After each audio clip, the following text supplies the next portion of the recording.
अस्सलाम वालेकुम and welcome back to our today's class. आज का हमारा टॉपिक है फंक्शंस एंड ऑपरेशन। तो फंक्शंस और ऑपरेशन में बेसिक चीज ये होती है कि for every single input we have one output. इसकी डेफिनेशन अगर हम देखें तो वो होती है a function is a relationship between a set of inputs and a set of permissible outputs where each input is related to exactly one output। यानी कि हर इनपुट के लिए एक ही आउटपुट होना चाहिए, तब हम उसको फंक्शन कहेंगे। किसी एक इनपुट पे दो आउटपुट नहीं हो सकते। Okay, so let's move on. सबसे पहले हम देखते हैं कि फंक्शन की नोटेशन क्या होती है, फंक्शन को किस तरह लिखते हैं। सही है, एफ ऑफ एक्स फंक्शन की नोटेशन हम इस तरह लिखते हैं जो कि वाई के बराबर होता है। सही है, वाई हमारे पास आउटपुट होता है और एक्स हमारे पास इनपुट होता है। एक्स मतलब जो वैल्यूज हम पुट करेंगे फंक्शन के अंदर, और वाई की वैल्यू पुट करने के बाद जो आंसर आएगा वो हमारा आउटपुट होगा। अगर इस एग्जाम्पल में देख लें, F of X is equal to 2x+3, ये एक फंक्शन है। This is a function. सही है, अब इस फंक्शन को में हम x को 2, x में 2 की वैल्यू पुट कर देते हैं। तो हमने 2 की वैल्यू पुट की तो वी गॉट 7, जो कि हमारा आउटपुट हुआ। तो हमें 2 पे 7 मिला। 2 इनपुट डालने पे आउटपुट हमें मिलता है 7। तो इसको हम कहेंगे कि एक फंक्शन है। Domain and range. Domain the set of all possible inputs for the function. Range the set of all possible outputs for the function. For example example देख लें कि ये एक फंक्शन है, ठीक है। F of X is equals to radical X. तो अब इसके लिए डोमेन क्या होगी? डोमेन होगी एक्स ग्रेटर देन और equals to 0 as square roots of negative numbers are not defined in the real number system. सही है, इसका मतलब क्या हुआ कि हम डोमेन और रेंज कैसे डिफाइन करेंगे? वो ऐसे डिफाइन करेंगे कि जिन पे हमारा फंक्शन डिफाइन हो सके, एक्स के जिन वैल्यूज पे हमारा फंक्शन डिफाइन हो। आपको पता है कि स्क्वायर रूट के अंदर हम नेगेटिव वैल्यू नहीं पुट कर सकते, ठीक है। स्क्वायर रूट के अंदर अगर नेगेटिव वैल्यू नहीं पुट की जाती, विच मीन्स क्योंकि नेगेटिव वैल्यू पुट करने से हमारा जो स्क्वायर रूट होता है वो इमेजिनरी नंबर बन जाता है, ठीक है। इसलिए हम उसमें कोई नेगेटिव वैल्यू पुट नहीं कर सकते। दैट्स वाई हमारे जो भी एक्स के वैल्यूज होंगे वो एक्स ग्रेटर देन और इक्वल्स टू 0 होंगे, 0 या 0 से बड़े, ठीक है। फॉर एग्जाम्पल अगर मैं आपको ये क्वेश्चन पूछूं आपसे, ये क्वेश्चन है आपके पास, ठीक है। Which of the following is a function? इनमें से कौन सा जो है वो फंक्शन है और कौन सा जो है वो फंक्शन नहीं है? और हम किस बेसिस पे बोलेंगे कि ये फंक्शन है, फंक्शन नहीं है? क्योंकि हम डेफिनेशन हमें पता चल गई कि फंक्शन किसको कहते हैं, कौन सा होता है फंक्शन। अब हमारे पास ये एग्जाम्पल है ABCD। इनमें आप मुझे बताएं कि इनमें से कौन सा ऐसा है जो फंक्शन है और बाकी जो फंक्शन नहीं है वो क्यों फंक्शन नहीं है। सही है, come on hurry up, I am waiting. जल्दी से बताएं कि इनको हम किसको फंक्शन कहेंगे, किसको फंक्शन नहीं करेंगे, और जिसको नहीं कह रहे उसको क्यों फंक्शन नहीं कह रहे। सही है, B is a function, B function है। सही है, आपका आंसर तो ठीक है, लेकिन मुझे बताएं कि हम ऐसा क्यों कह रहे हैं, बाकी सब क्यों फंक्शन नहीं हो सकते? रीजन क्या है इसका? बाकियों में 2 आउटपुट्स मिलेंगे। ओके, कोई और? Anyone else? ठीक है, तो आपने कहा कि हमारे पास जो ए है, अगर हम ए को एग्जाम्पल लें, फॉर एग्जाम्पल ए है मेरे पास। सही है, अब मैं कह रही हूँ कि ए जो है ना वो मेरे पास फंक्शन नहीं है। क्यों फंक्शन नहीं है? क्योंकि वाई के ऊपर आ गया स्क्वायर। अगर हम वाई का स्क्वायर हटाते हैं तो इस तरफ हमारे पास स्क्वायर रूट आ जाएगा, जो कि बन जाएगा x+3।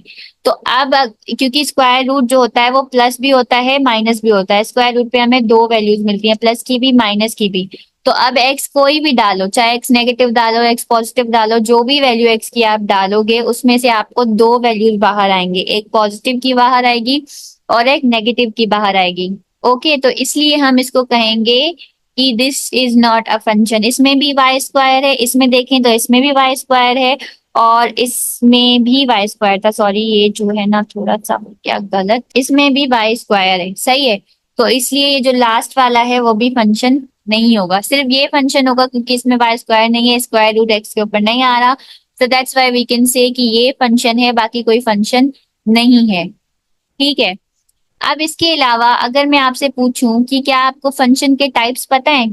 जैसे फंक्शन के टाइप्स होते हैं into function, onto function, और into onto, bijective, injective, ठीक है। तो ये फंक्शंस आप लोगों को पता है। फंक्शन के टाइप्स। तो उसको भी आपने आइडेंटिफाई करना होता है इसी तरीके से, जिस तरीके से आपने फंक्शन को आइडेंटिफाई किया। Once is is it a function, उसके बाद आप बताएंगे कि ये कौन सा फंक्शन है, ये इनटू है, ये ऑन टू है, या फिर ये जो है बाइजेक्टिव है, या फिर इंजेक्टिव है। ठीक है, अच्छा सही है। इनटू फंक्शन कौन सा होता है? इनटू फंक्शन बताएं, इनटू फंक्शन हम कौन से फंक्शन को कहते हैं? Range is equal to B. वो तो range is equal to B मतलब, for example there are two sets, set A and set B, we can say set A is domain and set B is range. ठीक है, into one वाला। Okay, अच्छा into function वो function होता है जिसमें हमारे पास जो रेंज होती है ना, उसका कोई एक एलिमेंट ऐसा हो जिसके लिए हमारे पास डोमेन में कोई मतलब क्या कहते हैं, इनपुट ना हो। कोई एक आउटपुट ऐसा हो, कोई एक नंबर ऐसा हो जिसका कोई इनपुट ना हो। फॉर एग्जाम्पल मेरे पास सेट ए है 1,2,3, ठीक है, और मेरे पास जो सेट बी है, सेट बी मेरे पास है वो है 4,5,6,7। ठीक है, अब अगर मैं कह रही हूँ कि मेरे पास जो, अगर मैं इनपुट लगाऊंगी ए, सॉरी 1, तो मेरे पास आउटपुट आएगा 4। और फिर मैं कह रही हूँ कि अगर मैंने लगाया इनपुट 5, तो मेरे पास आउटपुट आया, सॉरी इनपुट में 2, अगर मैंने 2 लगाया इनपुट तो मेरे पास आउटपुट आया 5। सिमिलरली मैंने जब इनपुट हमारे पास लगाया 3, तो आउटपुट मुझे मिला 6। ठीक है, तो उसी तरह जिस तरह आप कह रहे थे कि हमारे पास रेंज जो होता है वो सबसेट होना चाहिए बी का, तो रेंज जो है सबसेट है बी का, यानी हमारे पास 4, 5, 6 जो है वही हमारी सिर्फ रेंज है, बाकी हमारा जो 7 है वो रेंज में से नहीं है। तो इसलिए हम इसको क्या कहेंगे, इसको हम कहेंगे इनटू फंक्शन। और ऑन टू फंक्शन इसका उल्टा होता है। ऑन टू फंक्शन में हम ये कहते हैं कि कोई भी एलिमेंट जो है वो ऐसा ना हो रेंज वाले सेट का, यानी सेट बी का, जिसका कोई हमारे पास इनपुट ना हो। यानी कि रेंज का भी हर एलिमेंट यूज होना चाहिए। सही है, रेंज का भी हर एक एलिमेंट यूज होना चाहिए। हाँ, ये भी कह सकते हैं domain is equal to range. Great, सही है। इसी तरह अगर हम आगे बढ़े तो हम टाइप्स ऑफ फंक्शन में आ जाते हैं। ठीक है, टाइप्स ऑफ फंक्शन। अब फंक्शन की टाइप्स कौन सी होती हैं? फंक्शन की टाइप्स होती हैं लीनियर फंक्शन। सबसे पहला लीनियर फंक्शन, सही है। लीनियर फंक्शन में जिस तरह लीनियर इक्वेशन होती है, यानी जो हमारे पास वेरिएबल है, वेरिएबल की डिग्री जो होती है वो 1 होनी चाहिए। वेरिएबल की डिग्री यहाँ पे देखें, एक्स वेरिएबल है और उसकी डिग्री जो है वो 1 है, that's why we can say this is a linear function. Linear function का जो ग्राफ होता है वो स्ट्रेट लाइन बनता है। लीनियर फंक्शन का ग्राफ जो है वो स्ट्रेट लाइन बनता है। ठीक है, और क्वाड्रेटिक फंक्शन होता है, अगेन क्वाड्रेटिक फंक्शन का जो ग्राफ बनता है वो पैराबोला बनता है। ठीक है, उसी तरह हमारे पास तीसरी टाइप क्या आती है? Polynomial functions. Polynomial functions made up of terms that are parts of 6। ठीक है, पॉलिनोमियल फंक्शन में 6 के एक्स के पावर के हमारे पास टर्म्स आएंगे, उसको हम पॉलिनोमियल फंक्शन कहेंगे। अच्छा, आपसे एक सवाल है, आप लोगों के, आपको क्या पता है कि पॉलिनोमियल क्या होता है? What is a polynomial? What is a polynomial? उसकी कंडीशन पता है आपको? किसी एक्सप्रेशन को हम पॉलिनोमियल कब कहेंगे? पॉलिनोमियल, अच्छा पॉली का मतलब है मैनी, नोमियल का मतलब है टर्म्स। ठीक है, ये तो समझ आ गया, लेकिन पॉलिनोमियल हम उसको कब कहेंगे? पॉलिनोमियल होने के लिए कौन सी कंडीशन होनी चाहिए? क्या कंडीशन वो फुलफिल करे तो मैं उसको कहूंगी कि पॉलिनोमियल है, वरना ये पॉलिनोमियल नहीं है। एडिशनल करेगा या cut, having many variables, power.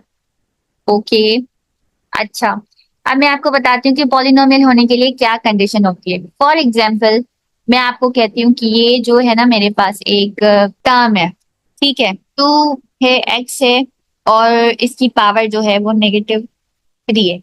अब आप लोग मुझे बताएं, क्या ये पॉलिनोमियल कहलाएगा? अभी मैनी टर्म्स के बारे में नहीं सोचें, अभी आप मुझे सिर्फ ये बताएं कि ये पॉलिनोमियल कहलाएगा या नहीं। ये मत कहिएगा कि इसमें मैनी टर्म्स नहीं है तो इसलिए ये पॉलिनोमियल नहीं कहलाएगा। सिर्फ ये बताएं कि ये पॉलिनोमियल कहलाएगा या नहीं। It is rational expression. Rational expression क्या होता है? ओके, मैं बताती हूँ, देखें। अब हमारे पास, हम किसी को भी पॉलिनोमियल तब कह सकते हैं जब वेरिएबल की पावर जो होती है ना, वेरिएबल की पावर हमेशा हमेशा पॉजिटिव इंटीजर होना चाहिए। वेरिएबल की पावर क्या होनी चाहिए? वेरिएबल की पावर होनी चाहिए पॉजिटिव इंटीजर, यानी कि 2x और उसकी पावर जो है वो होनी चाहिए मेरे पास 2, पॉजिटिव, या कोई भी पॉजिटिव नंबर इंटीजर होना चाहिए, लेकिन वो कोई भी फ्रैक्शन, कोई भी नेगेटिव नंबर पॉलिनोमियल की पावर, पॉलिनोमियल में वेरिएबल की पावर नहीं हो सकता है। एक ये कंडीशन होती है, दूसरी ये कंडीशन होती है कि कोएफिशिएंट कभी भी जीरो नहीं होना चाहिए।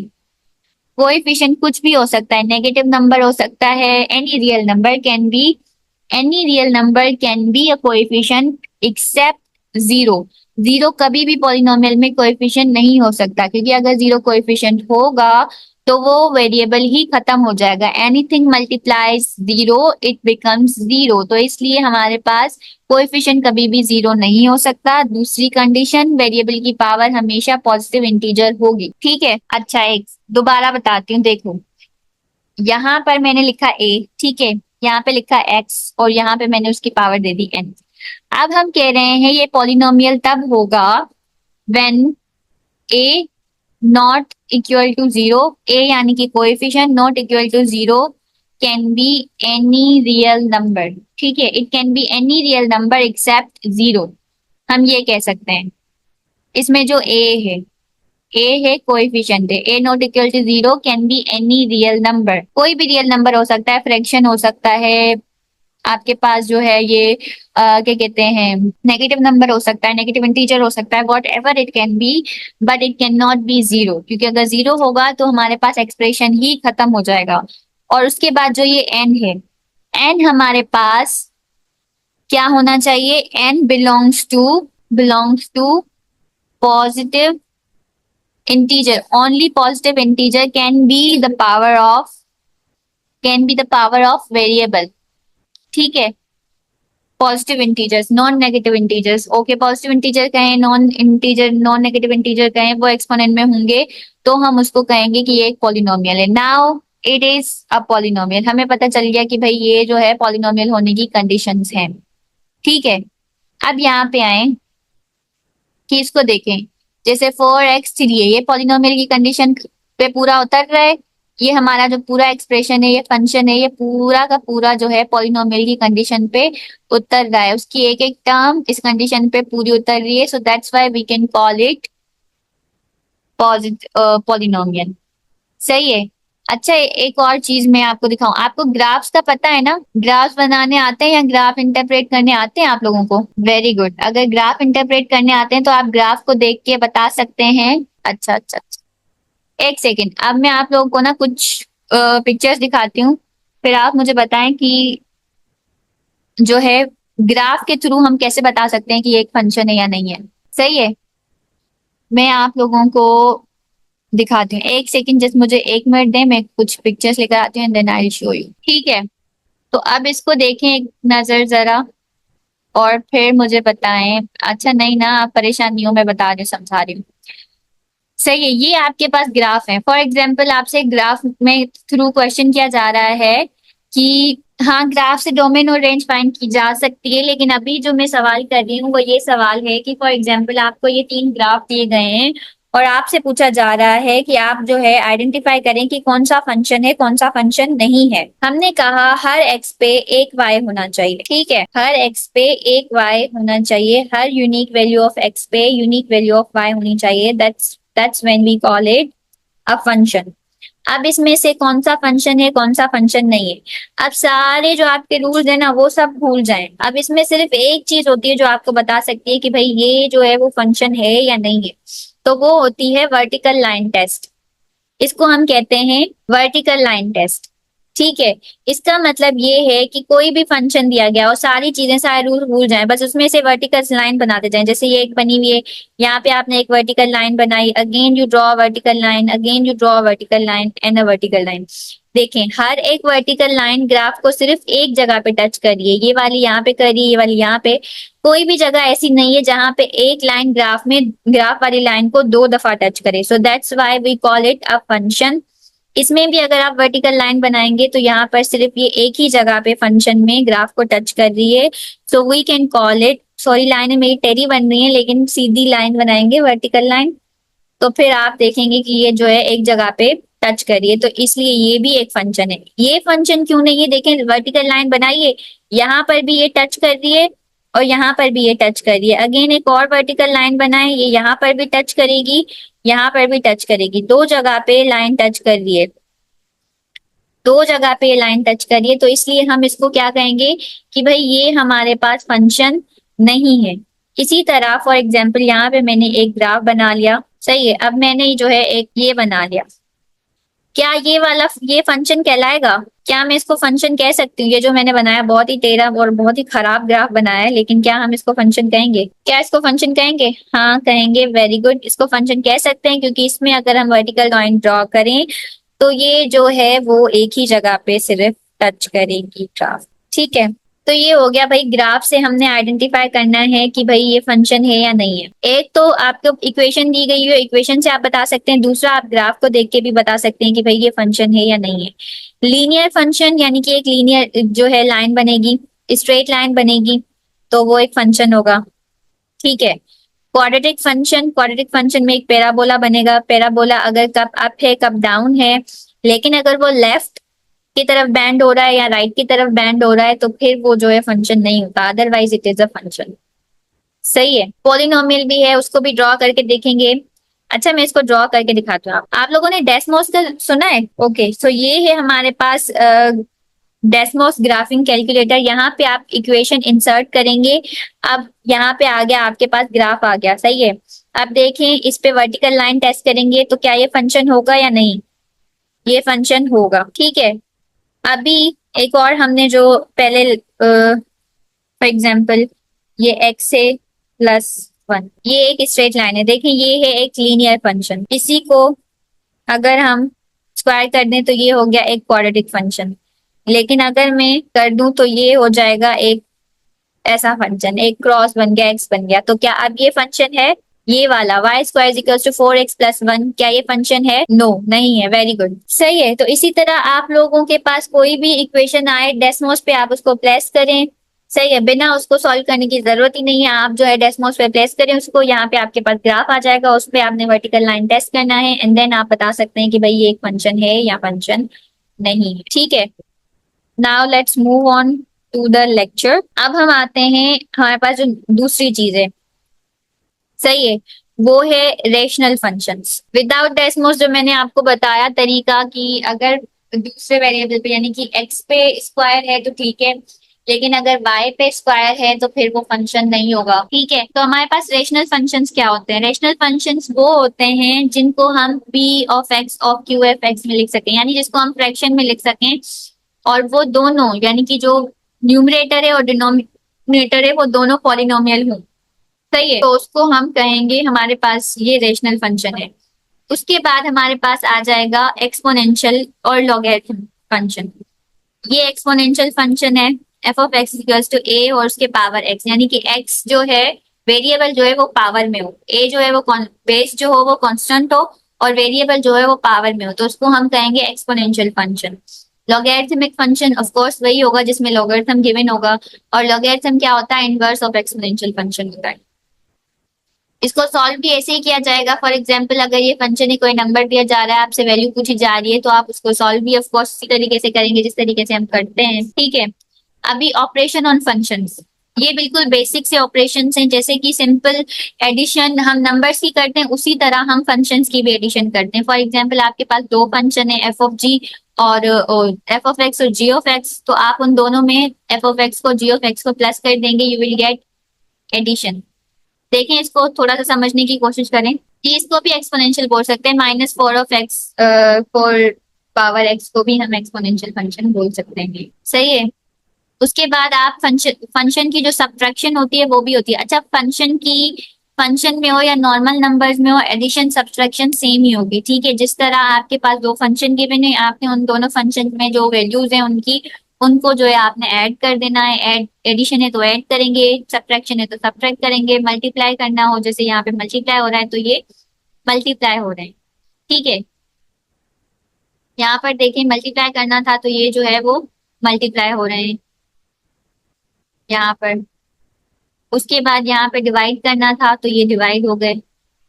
ठीक है, उसके बाद कंपोजिशन ऑफ फंक्शन, ये थोड़ा सा समझ लें। आई होप कि आई होप कि जो है अच्छा, आप में से कोई कह रहा है कि अगर जो है हमारे पास ये हो, फॉर एग्जाम्पल मेरे पास है -4 और -4 की पावर है मेरे पास x, कोई भी टर्म हो या फिर ये हो, तो इसको क्या हम एक्सपोनेंशियल फंक्शन कहेंगे?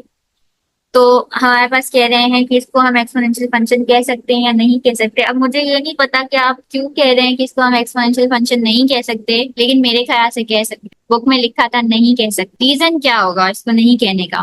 फॉर एग्जाम्पल ये एफ ऑफ एक्स है, वो बराबर है -4 ऑफ x के। सही है, तो उसी वजह से ये बराबर हो जाएगा y is equals to -4 of x के। सही है, तो अब फॉर एग्जाम्पल x कोई भी वैल्यू है मेरे पास, x1 है तो -4 ही रहेगा, x2 है तो +4 हो जाएगा। सॉरी, x2 है फॉर एग्जाम्पल, तो इस पे जो है वो लग जाएगा, लाइक पॉजिटिव नंबर हो जाएगा। उसके बाद 3 है तो फिर अलग हो जाएगा। तो इस पे हम ये देख सकते हैं कि ये इवन ऑड होगा या नहीं होगा, लेकिन हम इसको जो है वो ये नहीं कह सकते कि एक्सपोनेंशियल फंक्शन नहीं होगा। लॉग में नेगेटिव नंबर अनडिफाइंड होता है, लेकिन ये लॉग नहीं है ना, ये तो एक्सपोनेंशियल है। ठीक है, तो अब हम आगे चलते हैं। नेक्स्ट है हमारे पास कंपोजिशन ऑफ फंक्शन। अच्छा, ये वाला जो आपका क्वेश्चन है ना, इसको मैं दोबारा से रिव्यू करके, आप मुझे मैसेज कर दीजिएगा, मैं रिव्यू करके आपको बता दूंगी कि ये क्या था और क्यों नहीं था। मतलब मैं इसका कोई रीजन सॉल्व करके आपको भेजूंगी, फिर मैं आपको बताऊंगी कि ये था या नहीं था। ठीक है, आप मुझे मैसेज कर दीजिएगा। अभी composition of function. Composition of function क्या होता है कि हम कह रहे हैं the composition of two functions F and G is defined as F of G of x is equals to F of G of x।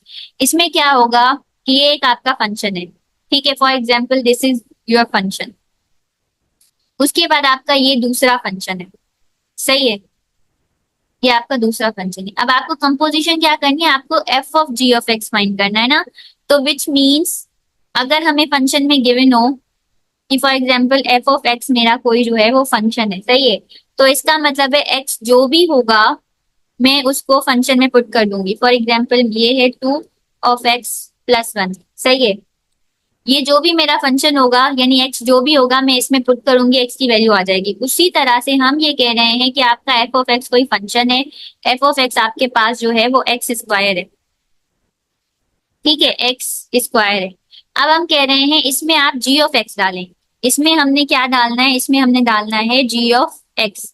अब g ऑफ एक्स डालने का मतलब है x की जगह पे हमने वो वैल्यू पुट कर देनी है जो g ऑफ एक्स की है। g ऑफ एक्स की वैल्यू है 2x + 1, तो हमने x की जगह पे 2x + 1 ऐड कर देना है, आई मीन पुट कर देना है, और बाकी जो हमारे पास के अंदर होगा स्क्वायर वो सेम ही रहेगा, और स्क्वायर के बाद भी अगर कोई वैल्यू होती तो वो भी हम उसी तरह उसमें सॉल्व कर देते। तो this is what we call. ठीक है, लिमिट्स भी मैं आपको पढ़ा दी हूँ इस लेक्चर में, लिमिट्स भी है।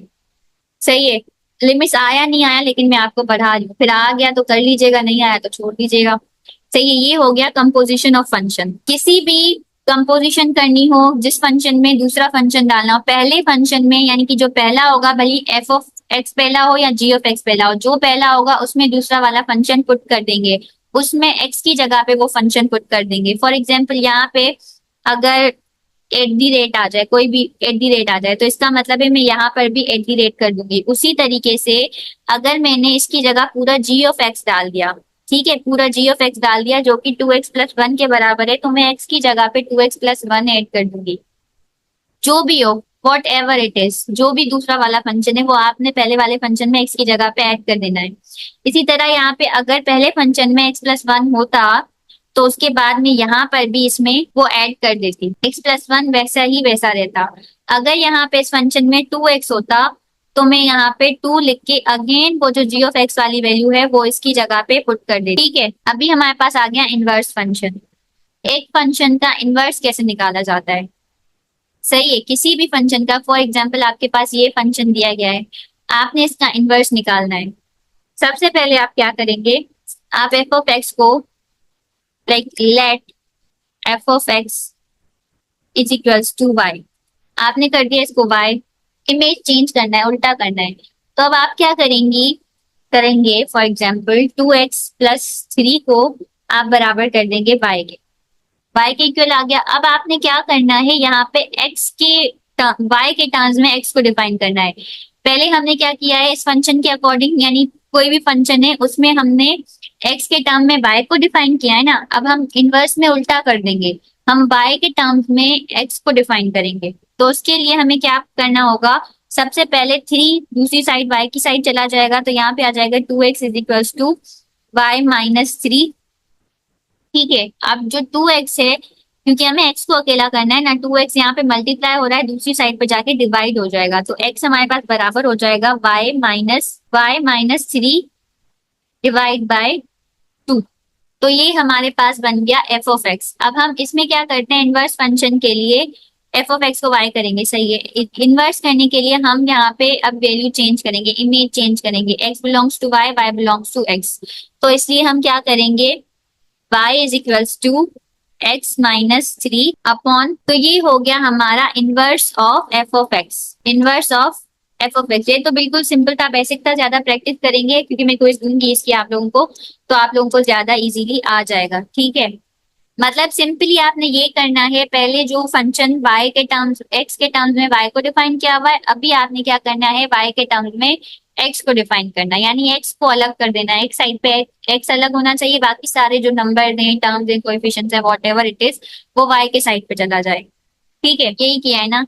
देखिए यहाँ पे ये है, ये यहाँ तक भी ठीक है, ये वाला आप, किसी ने मुझे कहा है कि y-3/2, ये यहाँ तक ठीक है, लेकिन जब हम पूरा उसको कन्वर्ट कर देंगे तो हम x को y में, y को x में कन्वर्ट कर देंगे। ठीक है, as an image of x belongs to y and y belongs to x की तरह। ठीक है, अब ये इंपॉर्टेंट है, इसको देख लें, even function and odd function. Even function and odd function, पता है किसी को even function and odd function क्या होता है? एक ही मिनट रहता है आज की क्लास में, जल्दी से बताएं, इवन ऑड खत्म करके फिर खत्म करेंगे क्लास। सही है, इवन एंड ऑड फंक्शन क्या होता है, फॉर एग्जाम्पल कोई भी फंक्शन है, सही है, कोई भी फंक्शन है, उसमें आप नेगेटिव वैल्यू इंसर्ट कर रहे हैं, कोई भी फंक्शन है, मैं ये नहीं कही कि ये फंक्शन हो या वो फंक्शन हो, जो भी फंक्शन हो उसके अंदर आप नेगेटिव वैल्यू इंसर्ट करेंगे, और अगर नेगेटिव वैल्यू इंसर्ट करने के बाद भी वो पॉजिटिव रहता है, उसका जो आउटपुट आता है वो पॉजिटिव आता है, तो we can call it even function. और अगर नेगेटिव वैल्यू डालने के बाद उसका जो आउटपुट आता है वो नेगेटिव आता है, तो we call it odd function. ठीक है, एग्जाम्पल है, फॉर एग्जाम्पल x² एक फंक्शन है, x² के अंदर आप जो है नेगेटिव वैल्यू पुट करो या पॉजिटिव वैल्यू पुट करो, जो भी वैल्यू पुट करो वो हमेशा इवन ही रहेगा। लेकिन x³ के अंदर अगर आप नेगेटिव वैल्यू पुट करोगे तो वो पॉजिटिव नहीं आएगा, उसका आउटपुट जो आएगा वो नेगेटिव आएगा, तो इसलिए हम इसको कह रहे हैं ऑड फंक्शन। ठीक है, बाकी के भी कुछ क्वेश्चन, बाकी का थोड़ा ही रहता है, लिमिट्स और डिफरेंशिएशन, ये मैं जो है आपको कल, यानी कि डेरिवेशन, ये थोड़ा सा बताऊंगी, उसके बाद आप लोगों के लिए क्विज भी है, ये क्विज जो है मैं आप लोगों को सेंड कर दूंगी। ठीक है।